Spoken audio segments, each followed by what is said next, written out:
येईल का जुळून नाते? नाहीतर स्वप्न म्हणता म्हणता सत्यात त्याने तिला दुखावलं असतं आणि होऊन गेल्यावर काहीच करू शकला नसता. इथून पुढे गाडी कटऱ्याला ठोकली गेली तसा आदित्य आतमध्ये जोरात आपटला. तो तिथेच बेशुद्ध पडला. मागून येणाऱ्या बॉडीगार्डने पटकन गाडी थांबवली. गाडी खोलून आदित्यला गाडीतून बाहेर काढलं. आदित्य रक्तबंबाळ झाला होता. त्याला उचलून आत ठेवून त्याने गाडी हॉस्पिटलकडे वळवली. बॉडीगार्डच्या 2 गाड्या सतत आदित्य सोबत असायच्यात. त्यामुळे एका गाडीत आदित्य होता ती गाडी सरळ सुसाट हॉस्पिटलकडे गेली. मागून त्यांच्या गाडीवर गोळ्या झाडल्या जात होत्या. दुसऱ्या गाडीतले बॉडीगार्डने मागून येणाऱ्या गाड्यांवर गोळ्या चालवल्या. हे सकाळीच चालू होतं. हायवेवरून येणारे जाणारे हे दृश्य बघत होते. घाबरून कोणीच मध्ये पडत नव्हते. आदित्यचे बॉडीगार्डही बंदूक चालवत होते. पोलिसांना इन्फॉर्म करण्यात आलं होतं. आदित्यला घेऊन जाणाऱ्या गाडीला अडवायला त्यांची एक गाडी सुसाट पुढे गेली होती आणि आदित्यच्या गाडीला धक्का मारू लागली. आदित्यचा बॉडीगार्ड खूप हुशार होता. त्याने त्यांच्या गाडीला घासून गाडी पुढे काढली. एका ठिकाणी छोट्या रस्त्याला गाडी काढून त्याने तिथून पुढे पळवली आणि मागून येणारी गाडी सरळ पुढे निघून गेली. आदित्यला त्याच्या बॉडीगार्डने जे हॉस्पिटल दिसलं तिथे नेऊन त्याने ॲडमिट केलं होतं. हाताला गोळी लागली होती. डोक्याला भरपूर मार लागला होता. अगदीच हायफाय हॉस्पिटल नव्हतं पण सुविधा होत्या म्हणून तिथे त्याने ॲडमिट करून घेतलं होतं.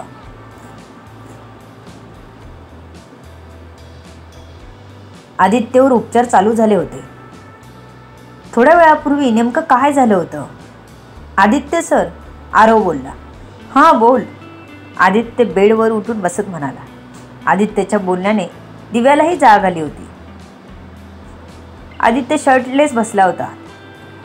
त्याचं लक्ष आरवच्या बोलण्याकडे होता आणि दिव्या त्याला एकटक बघत होती. आदित्यचं बोलणं झालं. त्याने फोन चेक केला, व्हिडिओ डाउनलोडला टाकला आणि फ्रेश व्हायला गेला. दिव्याला आता सकाळीच उठून चांगलंच फ्रेश वाटत होतं. तिला घरी जायचं होतं.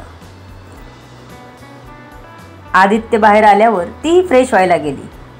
आदित्य सर, तुम्ही मला रूमवर सोडाल का? दिव्याने विचारलं. नाही, तुला थोडे दिवस इथेच राहायचं आहे. मितालीलाही इथेच बोलवतो हवं तर, पण तू इथून अजिबात बाहेर पडणार नाहीस, कारण तुझ्या जीवाला धोका आहे. एकदा वाचलीस, पुन्हा त्याने जर तुला किडनॅप केलं तर मी कुठे कुठे शोधू? आदित्य म्हणाला. तुम्ही तर मला जगाच्या पाठीवरून शोधून आणणार होता ना? दिव्या म्हणाली. हो, पण ती तू स्वतः लपलीस तर. एखाद्या बिझनेस शत्रूने तुला किडनॅप केलं तर विचार करूनच डोकं बधीर होते माझं. तेव्हा अजिबात शानपट्टी करायची नाही. इथे शांतपणे राहायचं. आदित्यने तिला थोडक्यात तंबीच दिली होती आणि तो तिथून निघाला. शिवच्या बिल्डिंगखाली पोचला. व्हिडिओ तो गाडीत बसूनच बघणार होता, कारण शिवच्या घरी तो बघू शकत नव्हता. दिव्या तिथेच होती. तिला आता काहीच टेन्शन द्यायचं नव्हतं. त्याला गाडीत व्यवस्थित बघता येणार होता. त्याचा ड्रायव्हर खाली येऊन आधीच उभा होता. आदित्य नेहमीसारखा गाडीत बसला, पण आज त्याला काहीतरी वेगळं वाटलं. आज काका त्याला आवाज न देताच गाडी चालवू लागले. असं इतक्या वर्षात कधी झालं नव्हतं. काहीतरी चुकल्यासारखं वाटलं, म्हणून त्याने आरशात बघितलं तर ड्रायव्हर काकांच्या नाकाजवळ असणारा चामखीळ नव्हता. म्हणजे कोणीतरी दुसराच ड्रायव्हर होता. आदित्यच्या लक्षात आलं तसं त्याने पटकन बंदूक काढली. आदित्यच्या हालचालीवर बारीक लक्ष ठेवणाऱ्या ड्रायव्हरच्या लगेच ते लक्षात आलं. लक्षात येताच ड्रायव्हरनेही बंदूक बाहेर काढून आदित्यच्या हातावर सरळ गोळी घातली. आदित्यनेही पटकन बंदूक लोड करत दुसऱ्या हाताने ड्रायव्हरच्या डोक्यात घातली गोळी. गाडी जाऊन रस्त्याच्या बाजूला असणाऱ्या कठड्यावर जोरात आदळली, कारण ड्रायव्हर जागीच मरून पडला होता. आदित्यचे ड्रायव्हर काका कुठे गेले होते काय माहीत. आता त्याच्या बॉडीगार्डनी काही जिवंत माणसांना पकडलं. बाकी ज्यांना नाही जमलं त्यांना यमसदनी धाडून आले होते. आदित्यला ॲडमिट केलेल्या हॉस्पिटलमध्ये पोहोचले होते. शिवला सकाळी फोन आला तेव्हा तो झोपला होता. अगदी पहाटे झोप लागल्यामुळे त्याला सकाळचे 9 वाजले तरी जाग नव्हती. रिंग वाजल्यावर त्याने कॉल रिसीव्ह केला. शिव सर, आदित्य सरांचं ॲक्सिडेंट झालं आहे, त्यांना हॉस्पिटलमध्ये नेलं आहे, तुम्ही तिथे या, बॉडीगार्ड बोलत होता. काय? शिव सोप्यावरून धाडकन उठला. फोन फेकून तो 2 मिनिटात तयार झाला. मिताली झोपली असणार माहीत होतं त्याला, म्हणून त्याने काहीच न बोलता दरवाजा बंद करून निघून गेला. तिला एक मेसेज सोडायलाही शिवच्या लक्षात राहिलं नाही.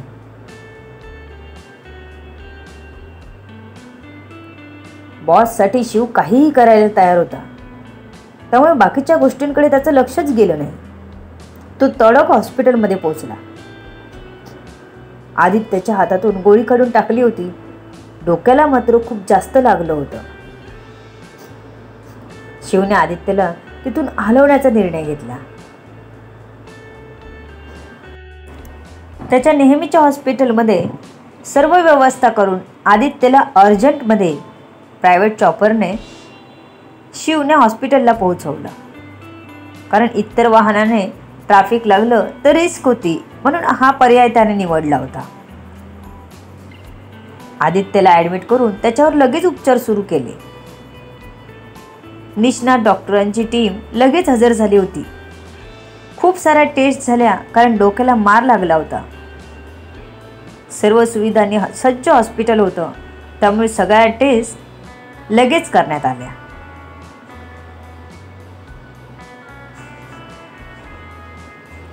थोड्या वेळात अंकिता आली. ती दरवाजाची बेल वाजून दमली. तसा तिने फोन काढला आणि मितालीला फोन लावला. त्याच्या रिंगने खूप वेळाने मितालीला जाग आली. अंकिताचा फोन बघून ती सावकाश उठून बाहेर आली, तर शिव बाहेर नव्हता. तिने दरवाजा उघडला. अंकिता लगेच आत आली. ताई, किती वेळ झाला, बेल वाजवते. काल नशिबी तुमचा नंबर घेतला होता, म्हणून बरं झालं, अंकिता म्हणाली. पण मितालीचं लक्षच नव्हता. ती शिवबद्दलच विचार करत होती. काल जे झालं त्यामुळे त्यांना माझ्यासमोर यावं वाटलं नसावं, म्हणून मला न सांगताच गेले वाटतं. ताई, कसला विचार करताय, अंकिताने विचारलं. काही नाही ग, दिव्या अजून नाही सापडली. कशी असेल, कुठे असेल काय माहीत. आदित्य सर पण आता शोधून शोधून थकून गेले आहे. मिताली चिंताग्रस्त आहे असं दाखवत होती. नाहीतर खरं सांगून ती काही आपली बदनामी करून घेणार नव्हती. एखादी शिवसर लवकर गेले ते बरं झालं, नंतर कॉल करते त्यांना, असा मनात विचार करून मिताली फ्रेश व्हायला गेली. मितालीला कालच्यापेक्षा आज थोडं बरं वाटत होतं. मेडिसिन पोचल्याने हळूहळू इफेक्ट होत होता.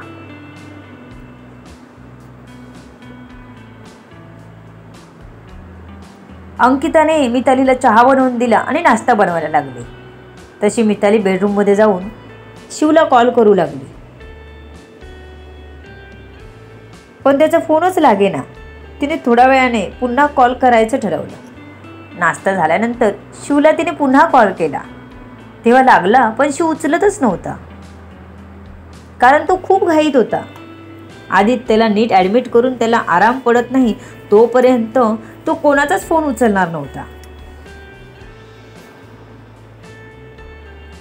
त्याने कोणाचा कॉल आला आहे हेही बघितलं नव्हतं. आदित्यचा फोन लावून बघितलं तर त्याचा नॉट इन सर्व्हिस यायला लागला होता. मिताली खूपच टेन्शनमध्ये आली होती. ती सारखा शिवला कॉल करत होती, पण शिव काही कॉल उचलत नव्हता. तर मिताली खूपच टेन्शनमध्ये आली. तिला वाटलं कालच्या रात्रीमुळे शिव आपला फोन उचलत नाही की काय, म्हणून ती रडायलाच बसली होती. अंकिता आली मितालीला आवाज द्यायला, तर बेडरूम बंद होती. तिने बेडरूमचा दरवाजा वाजवला. मितालीने डोळे पुसून दरवाजा उघडला. ताई, तुम्ही रडताय? अंकिताने विचारलं. मला दिव्याची खूप आठवण येते, मिताली मोठ्याने रडत म्हणाली. आदित्यचा मोबाईल साफ चकनाचूर झाला होता. ॲक्सिडेंट झाला तेव्हा आदित्यच्या हातातच मोबाईल होता. त्यामुळे बंदूक काढताना आदित्यने मोबाईल अक्षरशः फेकून दिला होता. गोळी ड्रायव्हरला लागल्यावर आदित्य एका हाताने हँडल पकडायचा प्रयत्न करत होता, पण तो पूर्ण असफल झाला होता आणि आदित्य चांगलाच डोक्याला आपटला होता. ड्रायव्हरला कदाचित आदित्यला मारायचे ऑर्डर्स नव्हते, नाहीतर त्याने गोळी आदित्यच्या डोक्यातच घातली असती. त्याने प्लॅनिंगने सर्व केलं होतं. त्यांचा प्लॅन फसला हे कळल्यावर त्यांचे बाकीचे लपून बसलेले लोक लगेच बाहेर पडले. तरीही त्यांच्या हातून आदित्य सुटलाच होता. To be continue. बघू पुढे काय होतंय. सर्व गोष्टी कळण्यासाठी RV व्हायरल फीवरवर पुढील येणारे भाग ऐकायला आणि वाचायला विसरू नका. तुमच्या अमूल्य प्रतिसादाची आतुरतेने वाट बघते. लेखिका शब्दवेदी उर्फ संतोषी राणे पाताडे. धन्यवाद. माझ्या इतर कथाही या चॅनलवर तुम्ही ऐकू आणि वाचू शकता.